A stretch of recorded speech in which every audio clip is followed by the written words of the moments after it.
everyone, welcome again to the Wellness Cooking segment. You're here with Chef Martin down in the G-Bon kitchen.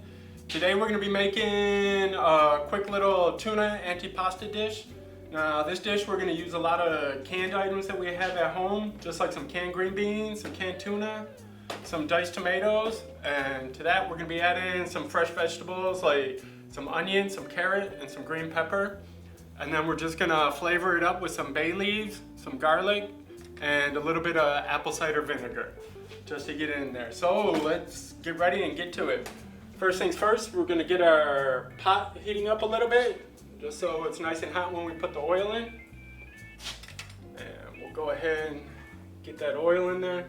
Let that start warming up a little bit. And we'll go ahead and start getting our vegetables all chopped up.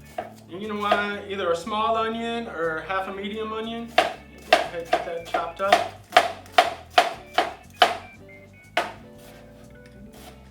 Always be careful with your fingers while you're chopping. If you want, you can give it one of those little plastic guards you can put over there. But you want to get the onions fairly small. That way they'll break down easier, and when you go to get a bite of your antipasta, then you won't have big chunks of onion up in there. Okay, so we're going to go ahead and get that in there and get these onions started cooking.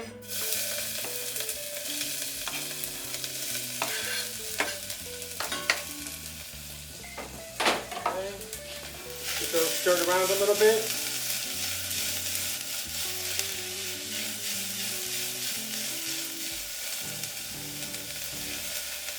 And while they're up there cooking, we're going to go ahead and use about a quarter cup of diced up carrot. This as well, you want as small as you can get it. Go ahead and break that down. I like to break it down one step at a time, cut them into long boards, and then cut them into like little logs or matchsticks, and then go ahead and dice it down. This way it's easier to get them all broken down into small little pieces. We're going to get these in there with the onions. Just because carrots are another root vegetable that are harder and they're going to take longer to cook. Get those mixed around a little bit, get them cooking. While that's cooking away, we're going to go ahead and break down. We're going to use about 1/4 of a green pepper.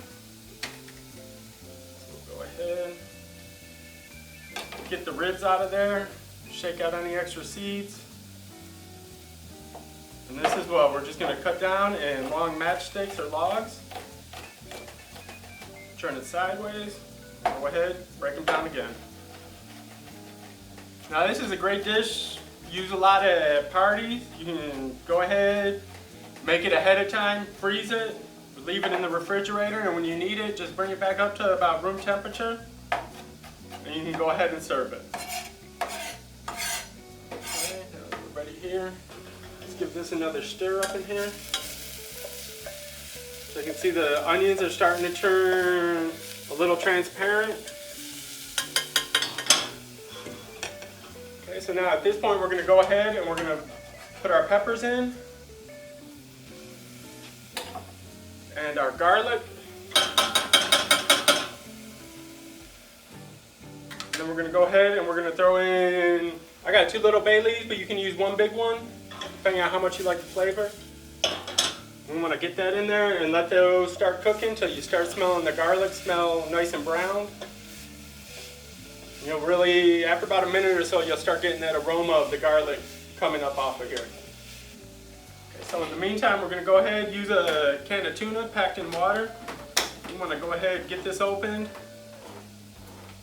And we're going to go ahead and drain off that extra water, just to get rid of a little bit of extra sodium in there. We'll just take that, go ahead and drain it out. We're going to be adding to this about 2/3 cup of green beans. And these also were beans that came out of a can, so we went ahead and rinsed those off just to get that extra sodium off of there.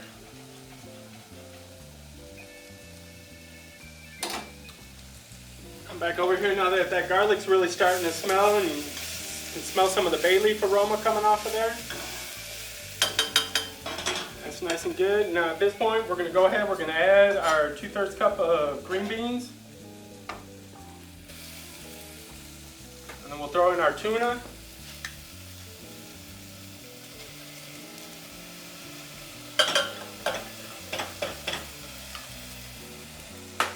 And then we're also going to throw in our diced tomatoes.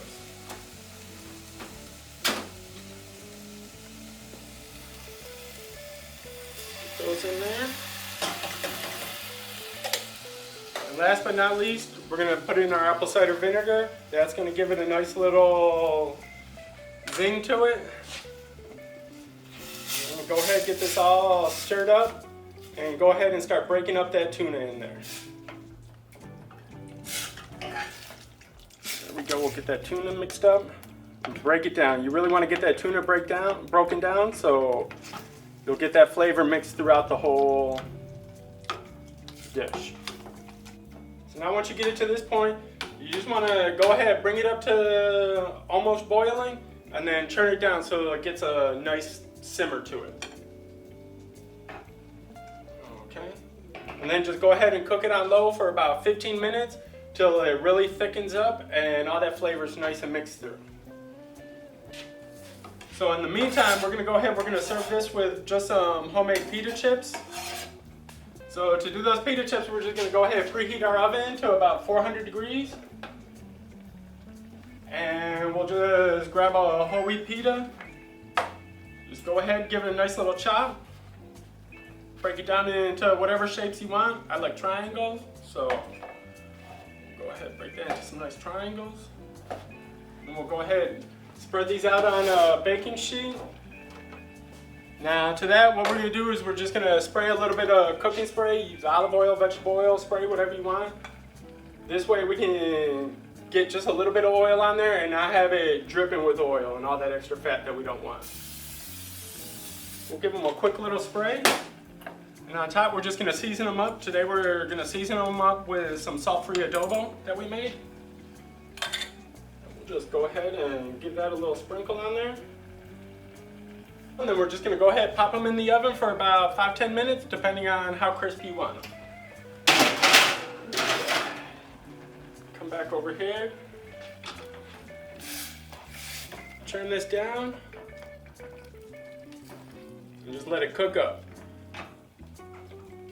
And just keep breaking down that tuna as best you can. And the longer it cooks, the more the tuna is going to break down naturally, but a little spoon doesn't hurt. Okay, now that after about 15 minutes has passed, you'll see that most of the liquid has evaporated off and it's getting pretty thick. So we're going to go ahead. Right now, you're ready to go, ready to eat. We're going to go ahead and pull these pita chips out of the oven. So there we go, we got those coming out. They're nice and good right there. And to go ahead and serve this, we're going to go ahead, we're also going to chop up some celery sticks. You could also cut up peppers or anything else you wanted. And get these ready to go. So we'll go ahead and get these on our plate over here.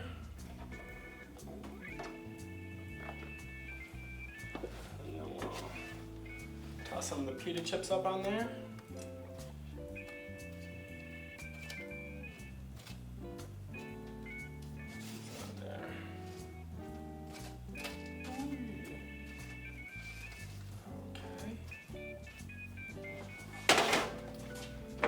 That's ready. We'll go ahead and just plate up some of the dip.